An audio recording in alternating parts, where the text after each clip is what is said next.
I really can't overstate how big of an impact the Eagle has made on our show. Here we go! USA all the way! Interesting, though. He started off as an intern from Boston College and ended up doing odd jobs around the office.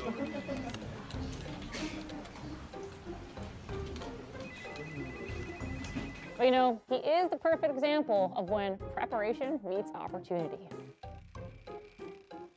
And what's really sweet is that Jimmy was nice enough to take him under his wing and really push him to the next level.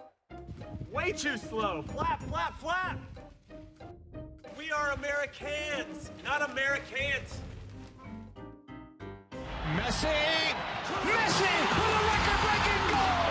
Absolutely sensational! Plays it back. Jones up there, the header. Goal!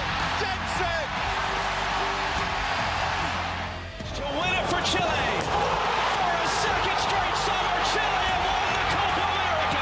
Start for Brazil. Everton puts Brazil in front. Brazil win Copa America. It's a mistake by the defense. Di Maria, a little chip. Argentina have done it. They have won the Copa America.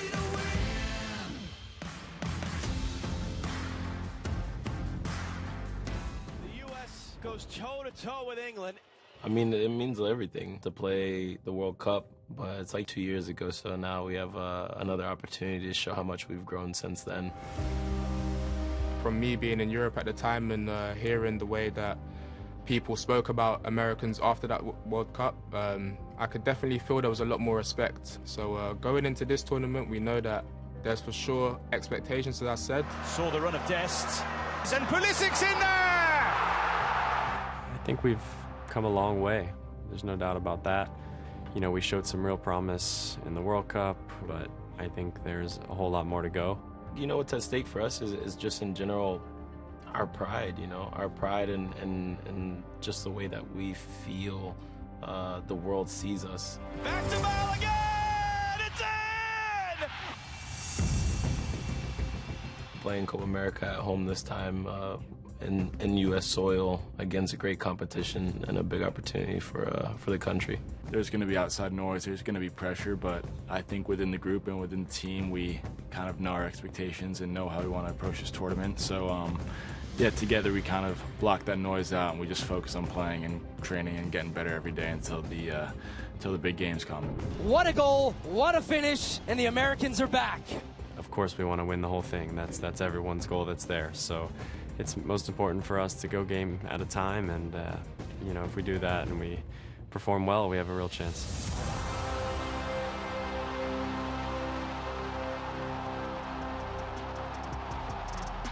Right, the vibes are high for the U.S. men's national team as they get prepared to take on Uruguay in a must-win game.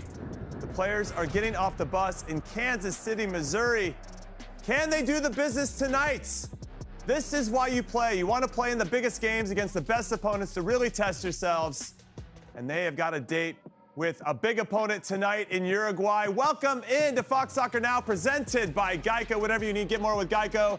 I'm Jimmy Conrad, clearly the #1 super fan for the U.S. men's national team tonight. I am buzzing for this game. I love when we get a chance to test ourselves against the very best.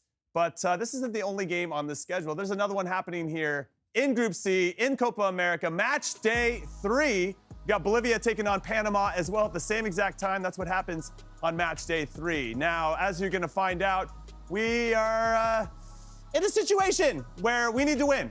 That's very important for us. Panama, we need to match their result against Bolivia. We're both tied on 3 points. And if we do that, then we'll book our ticket to the quarterfinals, and that would be very exciting. We all had expectations of getting out of the group. And those are my expectations as well on a personal level. So this is going to be a big, big deal. I'll be honest, I'm a little nervous right now, even though it looks like I'm super confident in my PJs. But I'm not by myself, thankfully, because I need somebody to talk this out with me, and more than just somebody. I need 2 somebodies, and eventually Maurice to do. But we have Wes Morgan wearing an Eagle hat, and Melissa Ortiz wearing a States basketball jersey. I'm feeling better already. This means you got a little belief, Wes. I'll take a little bit of that. Jimmy, this is all for you. Yes! Trying to give you all the positive vibes, all the positive energy, all the hope you need so we can do this together. I appreciate that. Melly, how are you feeling? I'm feeling good. You know, I think it's just the positive vibes. Just got to put it all out there. That's all we we can do, right? As fans, as analysts. Oh, that's not all we can do. We can also hit the hype button. 3, 2, 1, let's go! Let's go! Yes, get the eagle out here. Let's go. Come on, eagle. Eagle, eagle. Yes, eagle. Eagle. Getting after it. Loving the energy right now. Eagle lost some weight, right? Yeah. Well, yeah. He's looking fast. He is. All that running that I've been putting him through. Got a little trimmer there. All right, let's take a look at the simple scenarios to see what's at stake for every team in this group tonight in Group C for Copa America. But obviously, we're heavily focused on the U.S., and here's their advanced scenarios. So if the U.S. wins and Panama loses or draws, or if Panama wins but U.S. wins on goal differential, the U.S. will advance. If the U.S. draws, then we need Panama to lose or draw for us to advance. And if the U.S. loses, we need Bolivia to show up and show out. And then hopefully the U.S. will win on goal difference for us to also advance. So there are 3 permutations in each category, win, lose, or draw for us to get there, but we're gonna need a little help to make that happen. So we've got 2 games happening simultaneously, and yeah, I kind of want to get into it. What's your confidence meter? Where are you? I'm gonna start with you, Melly. Where's your confidence right now for the U.S. heading into this game? I think just thinking about U.S. alone. Let's not think about the opponent. U.S., the team alone. I'm going to give a confidence meter of an 8. An 8 out of 10? Yes. So you're feeling pretty good? I'm feeling good. Now, I do know that Bielsa put out his star roster, his star lineup, his star 11. So that's where I'm a bit, a little worried, right? A little nervous. But come on. Come on, USA. Yeah, they're ready. Of course. They said, you know, it's a do or die. They're going to give it their all. So I'm 8 on the scale. Okay, now we were speculating after the last game that Uruguay and Marcelo Bielsa would rotate some of his players. The dude didn't rotate anybody. He's rolling out every single person. It's the exact same starting 11. Where's your confidence knowing that that is part of the equation? Well, we had our fingers crossed, hoping it wouldn't be the star lineup, and unfortunately, it looks like it is. The only plus I can take from that is I hope some of the players are tired, so they ain't got that full energy to give, to put into the game. Like that. Confidence meter-wise, I've got the Eagle spirit in me today. I love it. I love the Eagle version of Wes Morgan. And speaking of Eagles, we got the button hit. Wes, sorry, I'm going to interrupt you. Button time. Eagle, get out here. Eagle. Eagle, we've been working on this. When I hit that button, you need to get out here. More training for the Eagle, everybody. We need fireworks, and we got Maurice and And I'm not coming solo. I brought my boy right here. He's going to bring us good luck. I'm going to keep him maybe like right here. Put him right in front. Does that work right here? That works great. Can you see him? No, we got to go maybe up another level. A little bit higher. Maybe like right about. I thought you were going to get in that thing. Yeah, well, I'm going to keep him right here. I'm going to keep him right here. It's my colleague, yeah. you know? Those feathers are going to give you a little tickle, buddy. I like that. Nice positioning. So. Well, it was either his feathers or, you know what I mean? So we got strategic positioning here, okay? Facing the right way. Strategic positioning. You know what I mean? What's going on here? But, So with that being said, go ahead. Okay, with that being said, Mo, what's your confidence meter for the U.S. tonight? Listen, I told you before, I am a man of optimism. I like to manifest things, so I'm coming into this with just positive thoughts. And how'd you phrase it? What? My meter? What meter? Did the feathers fluster you? I'm a little bit flustered. I'm a little bit nervous. My confidence meter, I'm going to maintain, I think I said a 6 last time. You're going to stay there, even though they're rolling out the same exact starting 11. That's better. That is Uruguay. That's better. No problem. I prefer to play, give me your best, right? Well, because yeah, as a competitor, yes. Exactly. So but as a neutral fan, that makes me nervous. No, as a neutral fan, that's even better. I'm not neutral, but like. If you're a neutral, that makes it better. You want to see the best versus the best. As a competitor, give me your best lineup because it makes it even, if you needed that extra motivation, you're not getting a B team. You're getting their very best, so you're going to give your very best. So I like it. Okay. It is what it is. I'm with all of you. I'm with the positivity of Wes and his Eagle hat, which I love. I love the 8 out of 10 from Melly, and I love. You went 8. Yeah, I went 8. I'm about a 7. But let's take a look at the standings. Group C, as it stands right now before these games kick off, Uruguay on top of 6 points with a +7 goal difference. That is ridiculous. For me, the best team so far in Copa America have been excellent in their 2 games, but they haven't taken on the U.S. yet. We're in second as of right now. Look at that goal difference. We're +1, Panama -1. So here's a permutation for you if we keep this up.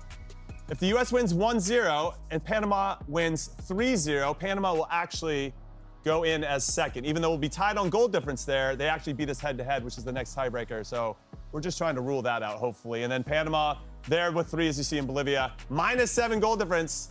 Yeah, that's not great for Bolivia. They haven't scored a goal yet in this competition, but we're hopeful that they've been saving them for Panama. All right, let's take a look at the tournament bracket as it stands. We're going to get that flipped around for you because there's already been 4 spots booked from groups A and B. We got Argentina, who are also one of the top teams and the reigning champs, so they should be one of the top teams, taking on Ecuador, who squeaked by Mexico last night with a 0-0 draw. And then Venezuela won Group B, and they're taking on the second-place team in Group A, Canada. That should be a very good game as well. So you got Venezuela or Canada in the semifinal, I would guess against Argentina, but you never know. All right, let's get into the starting 11s for the U.S. We want to break all of this down. We have players to watch, and let's see what Greg Berhalter elects to do, knowing that Matt Turner could have been hurt. He'd been iffy, 50-50 coming into this one. He is going to get the start tonight, but we did have to make one change because Tim Weah had a red card in the last game, and one change was made. Yunus Musah comes back into the team. Musa McKinney-Adams, that was the midfielder that was driving things in the World Cup in 2022, and Gio Reyna's going to slide to the right, but I think we'll see him centrally as well and see how that all plays out. So I'm going to go first. I am going to go with Tyler Adams. I even have his jersey here just to demonstrate how much I love this guy. But he is going to be pivotal for us if he plays more than 45 minutes. They've been managing his minutes. He's had a long year with his club at Bournemouth in Premier League, didn't play a lot, and that led into minimal minutes for the U.S. in our friendlies in March, even though he scored a banger against Mexico in the Nations League. And he's the guy, and we need him out there for 90 minutes. If we're managing his minutes once again, in some ways, I wish we just roll out somebody else that we could trust for 90 minutes to play, because I think that makes a big difference. But in Tyler Adams, I trust. He is one of the most important players that we have on the team. He's the glue. He holds people accountable. He's got presence. He's got gravitas. He's going to have a hell of a game if we're going to get past this Uruguay team. And how about you, Mo? Who do you like? Well, I'm going in goal with Matt Turner. Listen, he came out of the last game injured, so there were concerns as to whether he'd be fully fit. We're going to see today just how fit he is, but he's going to be pivotal. We talked about this Uruguayan side and how they're one of the most lethal teams going forward. 5 goals in the last game, 7 goals overall, I think it is now for them. But just a team that can create chances in numerous ways off of dead ball situations and transition. So I anticipate him facing quite a few shots today. If you're going to have success against big teams, you're going to have success in tournament play, you always need a goalkeeper you can rely on to make the saves he's expected to make, but then also to pull off a few big saves as well. So in Matt Turner, we'll see just how fit he is and if he's up to the task to keep this U.S. team in the game. And hopefully his feet are on fire. We need him to be making some good, sensible passes today, because at times it can get a little iffy if there's any vulnerabilities in his game. All right, Melly, who do you like? Yeah, Christian Pulisic, Captain America. I've heard of him. Have you? I have. The number 10, and he is coming off not only his best season in his first at AC Milan, but he is the leader of this team, and that's what we need out of him tonight. He's so good on the ball, his off-the-ball movements as well. He needs to be connected so good today, especially now that Yunus Musah is in that starting lineup. And on top of that, set pieces. Any opportunity, he's really good at free kicks, whether it's slotting the ball in or actually taking shots himself. He's the one. He's the man. He's been providing it. He scored a goal in the first game. I could see him scoring a goal today. I could feel it. And he's the one who's been leading the attitude and generating that, just the fury into this team, the injection of what he brings on the pitch. And Greg Berhalter even says when you have the best player out there working the hardest, that's why he's the best player out there. So I'm excited to see him, especially when he has his back against the wall. And now that he's wearing the captain's armband, I really feel like he's taken a step up in accountability and leadership as well. So excited to see how he performs tonight. He's been excellent so far throughout this tournament. Wes, bring us home. Who's the player to watch for the United States? Yeah, I'm going with the central defender, Tim Ream. Has played over 400 games in the Premier League for Bolton and Fulham over 9 seasons. He made his USA debut in 2010, but he's only made 59 appearances, so he's not always featured. He may not be, he's 36 years old now, so he may not be as sharp and quick and, you know, agile as he used to be, but he's still solid and reliable. You know, he needs to use all that experience that he's gathered over the years and apply it to today. He's got a big task trying to handle Núñez, so yeah, it's going to be difficult, but he's going to have to dig out his A game today and put a performance in. I think what I appreciate is that Tim Ream has played against Darwin Núñez in the Premier League when Fulham took on Liverpool. So he's got a little bit of experience of knowing his ins and outs in a high-pressure situation. And anytime you go to Anfield to play a game, you're always under a lot of pressure. All right, let's take a look at Uruguay and see who Marcelo Bielsa rolls out for this one. Like we mentioned before, he made no changes. This team has been dynamite throughout this competition and really terrific on both sides of the ball. And if we had power rankings, which we did a couple of shows ago, they were my #1 in the power rankings, and for good reason. They've just been excellent all over. Melly, I'm coming to you. Who's the player to watch? I guess number 15, midfielder Federico Valverde. He plays at Real Madrid, and he's 25 years old. He debuted on this Uruguay national team at only 19 years old, and since then has had 58 caps, scoring 7 goals, and one of those goals being in this Copa America.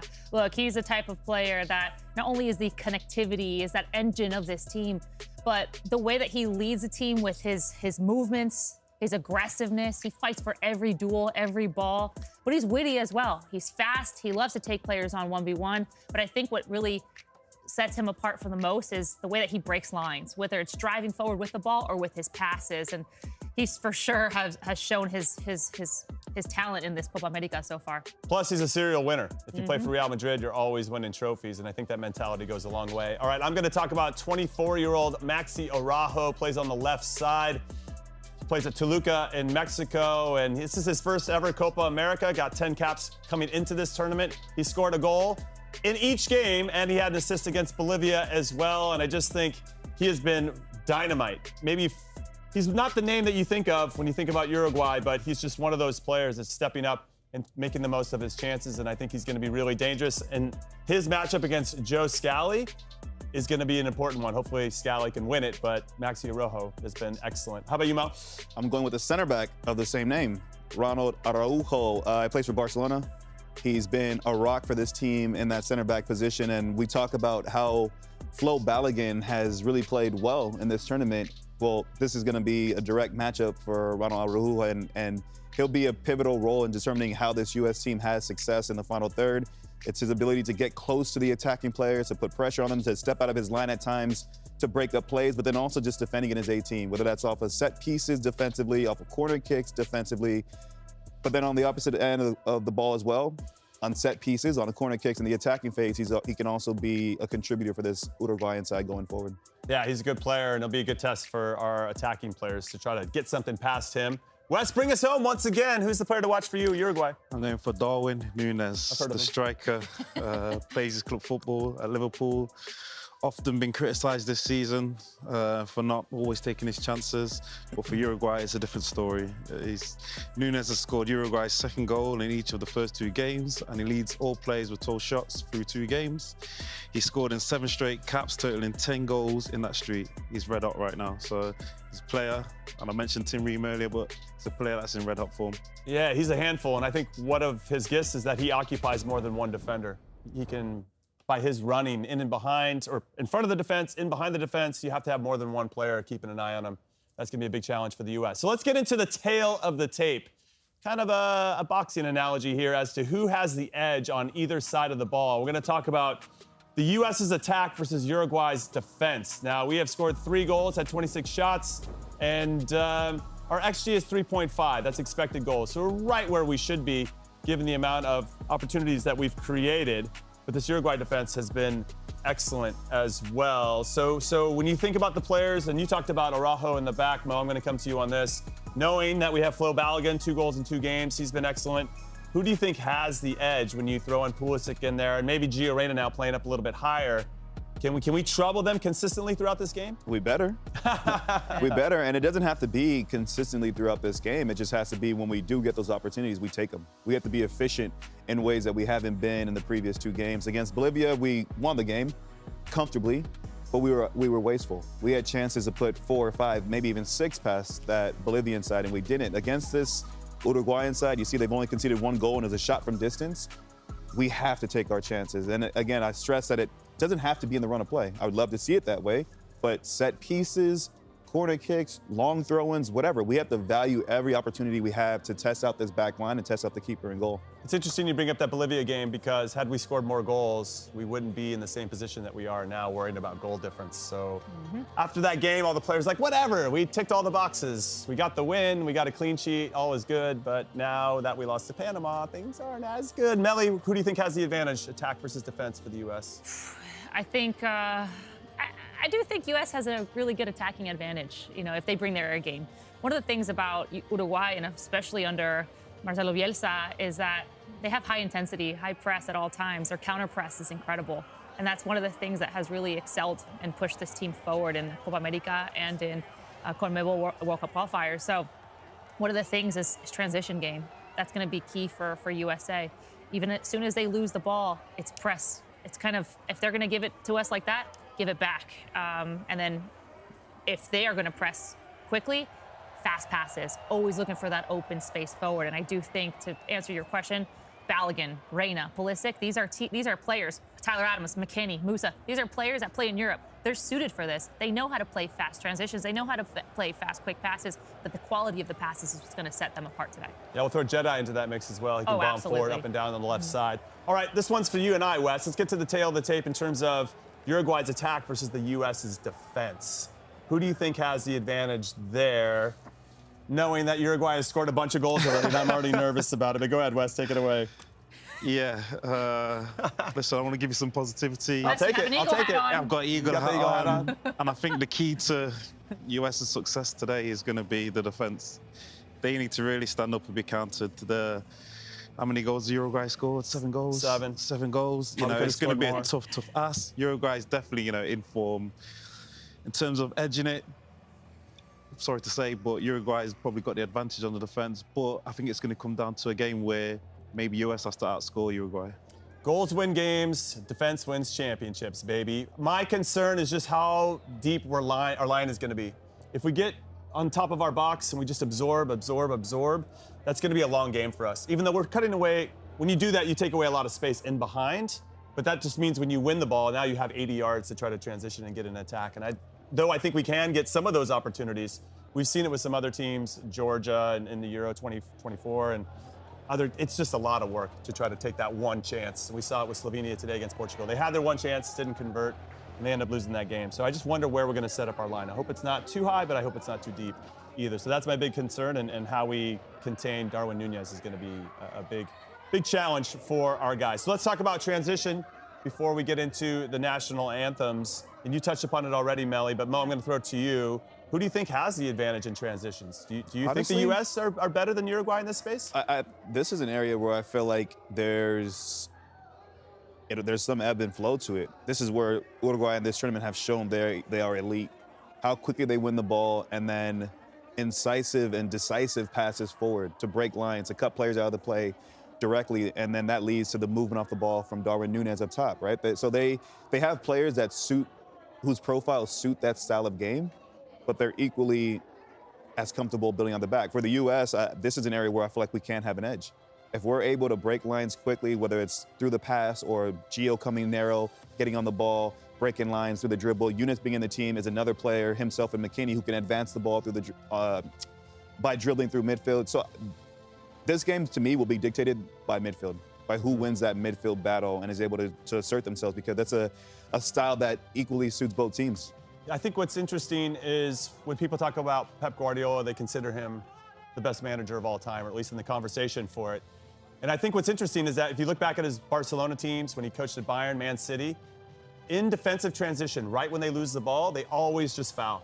They never allow teams to establish a rhythm against them. They're very, very good at that. And I think the U.S. should adopt that for this particular game. If you can feel that Uruguay's about to get into it, just pull somebody down. I'm not asking you to go out there and get a yellow card or a foolish red, as we saw from Tim Weah.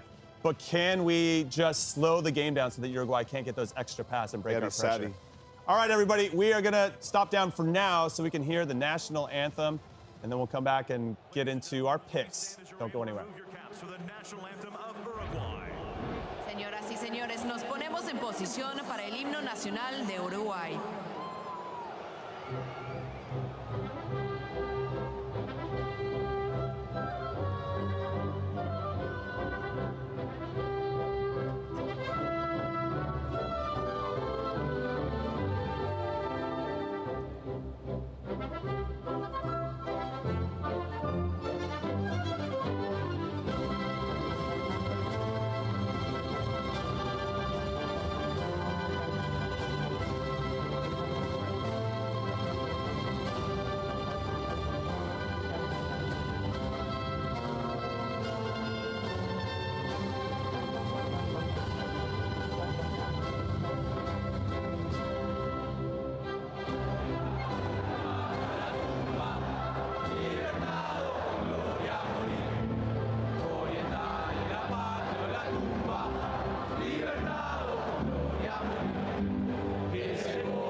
remain standing for the national anthem of the United States of America.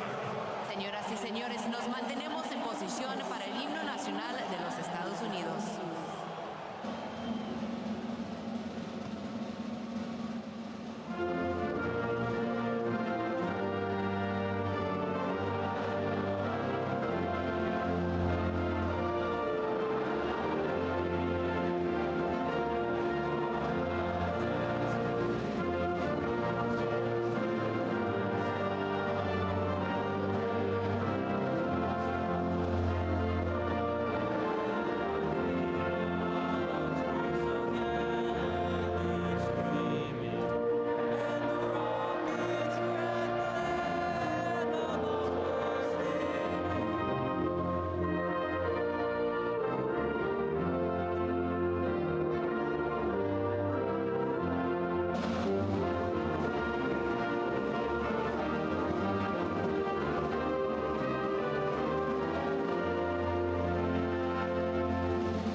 Yes! The vibes are high here. Time to hit the button. 3, 2, 1. Get that eagle out. Let's go! Eagle, eagle, eagle, eagle, eagle. So is that spread. He's got Bolivia. Bolivia's got to help us a little bit. What's he got a Bolivian flag He's for? just trying to help us. We need Bolivia to help out a little bit. We can be pro-Bolivia today. We don't care about that. Yeah, we do. Jeez, Oh, Bolivia, I'm tripping. Yeah. Bolivia, there, he's back in. Mo Adu's back in. Welcome back in. All right, let's get into picks. Mo, where are you going with this? How are we finishing? What's the group going to be at the end of the night? We're finishing this game, like I said, manifestation, baby. We're finishing this game 2-1 as group winners, and we're advancing. Okay. Group winners? We're going through. Okay, we're going through. Group winners, we'd have to win 4-0. We're going through, 2-1. But, okay. I'd take a 4-0 over Uruguay. How about you, Mel? I am going with the win, and we're going through. Okay, and who's scoring? This man right here. Look at the size of that head. That's unreal. I'm Christian. I'm going to score today, baby. Whoa, is that how he sounds? I hope he's not talking like that, but yeah. All right, Wes, what about you? Yeah, I don't know how it's going to happen, but we're going to advance. I've got the eagle hat I on. like the we. Yeah, he's back. He's in. Just for today, guys. Just for today. I like I've got the Eagle spirit, USA advance. Let's do this. I agree with you. By any means necessary, we got to get through the group. Set pieces, it doesn't matter. Penalty kick, own goal. I'll take whatever it takes. 3 red cards for Uruguay. Whatever we have to do by any means necessary. We got to get through. Big win for us. Let's get after it. We're going to send you on your way to watch this game. Make sure, as a reminder, that you can watch the first 5 minutes here, and we'll see you at halftime, and we'll see you afterwards, and hopefully with a whole bunch of cheers, no tears. Come on, USA, let's go! Woo!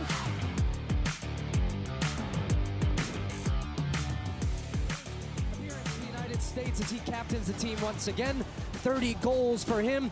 Unchanged back line, 5th straight match with the same back line for the United States. Can this team get the job done today? Gio Reyna, interesting note, I expect to see him on the left there and not on the right. Pulisic will be on the right, expecting Reyna to tuck inside.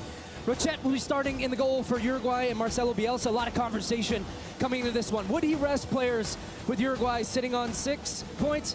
The answer is no. He rolls out an unchanged lineup from that 5-0 win against Bolivia. Darwin Nunez, who starts up front, the man from Liverpool, he scored his last 7 competitive matches for Uruguay, making his 26th appearance today. Pulisic, the man from Manchester United, was on loan last season in La Liga. He starts on the right-hand side.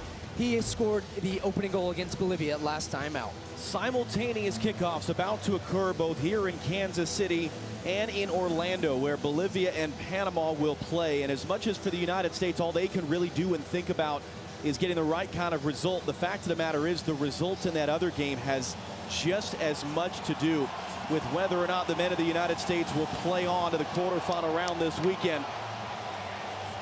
And they're a few seconds ahead of us. They were ready to go in Orlando. We are ready to go here in Kansas City. Can these guys get the job done? We are underway.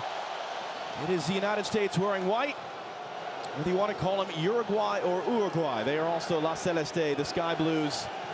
And for the United States, the hope is that this game wasn't really going to matter much. It was just going to be about placement for the group. Both teams knew they were going through. And then Tim Weah got the earliest red card for a U.S. player since 2010. The lead from Flo Balogun's short-handed goal was short-lived. With Matt Turner out hurt at halftime, Ethan Horvath couldn't get out the eventual game winner. And now Greg Berhalter's been in exactly the spot they did not want to have to be in, needing to get a result against Uruguay, the 15-time Copa America champions, tied with Argentina for the most in the competition's history. It's not been a great couple years for them, but boy, are they re-energized under Marcelo Bielsa. They've lost just twice in the last year. They were the top goal scorers in South American World Cup qualifying in the fall as McKennie got to that one. Rochette didn't get to it, and the flag does come up late. That is what assistant referees have been instructed to do. Hold the flag for a moment just to be sure that ball is out of play. And there you see Pablo Quiroga, and on his left is Diego Reyes, the two assistant coaches of a Uruguay team that has Bielsa suspended up in the stands, but they're off to their best start at a Copa America since the 1960s. As you said, they're not for sure in. They have something to play for here. What's this thing going to look like? Well, take a look at the pressing structure right now from the U.S. They're actually bringing Pulisic and Reina in tight, dropping Balogun underneath on Ugarte, and that one's going to get him behind. Chris Richards going to get there first. Oh, boy. Underhit pass that Matt Turner's just two in time in front of Darwin Nunez. Well, and my pregame hit was all about this, taking care of the ball in the back for the United States. This is a high-octane team from Uruguay. They want to press up against you. They want to try to win the ball back and play transition. You can't take chances in the back. Pulisic couldn't bring it down cleanly, able to control, able to cut inside on Venus. McKennie, and it bounced off Pulisic. It was meant for Joe Scally. And the last part of this is going to be a fast-paced game. We're seeing it already through 2 minutes here. The ball is flying end to end. It's a slick surface. I was down there. The grass is cut really short. That ball is going to roll. It's going to fly. You're going to see players turning the ball in behind defenses, trying to run. Big question for the U.S. is, can they match the intensity of Uruguay?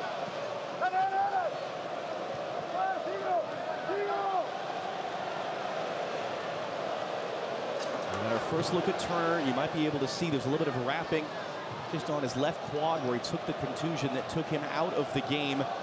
Not in Atlanta. That looked like it might have been a handball there on Matias Oliveira. It's not whistled on the field. Scally got a piece of that one just to steer it further away from Maxi Araujo.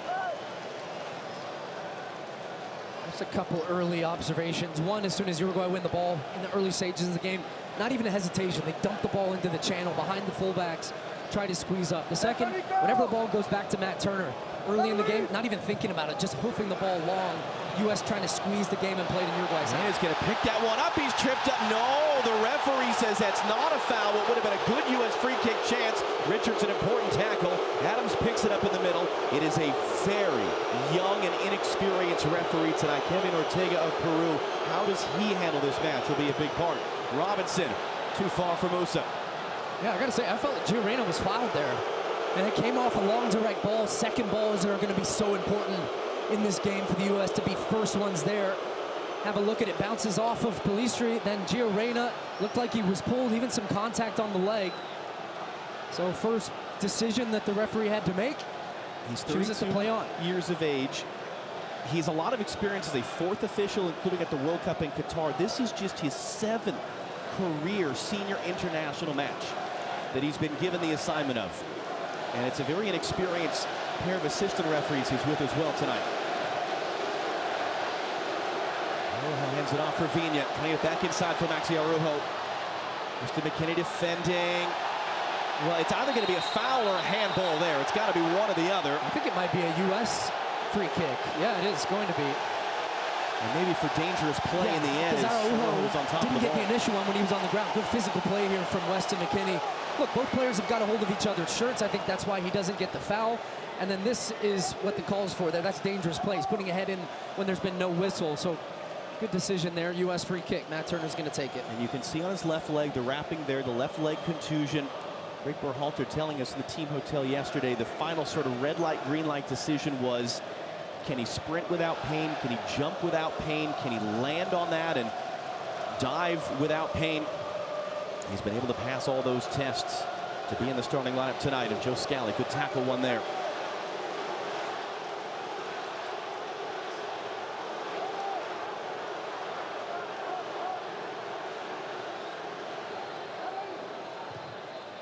Kenny into a dangerous area that Ream is able to clean up. De La Cruz is chasing him down. Kenny able to lob it up for Tim Ream. Adams carrying forward. Anthony Robinson making a big run up the left. It comes short to Reina. A little first touch around Pulisic. Inside, too far for Anthony Robinson. I think you're going to see a lot of the U.S. attacks down that left-hand side because of Richards misread that bounce. It looked like good tackle in there.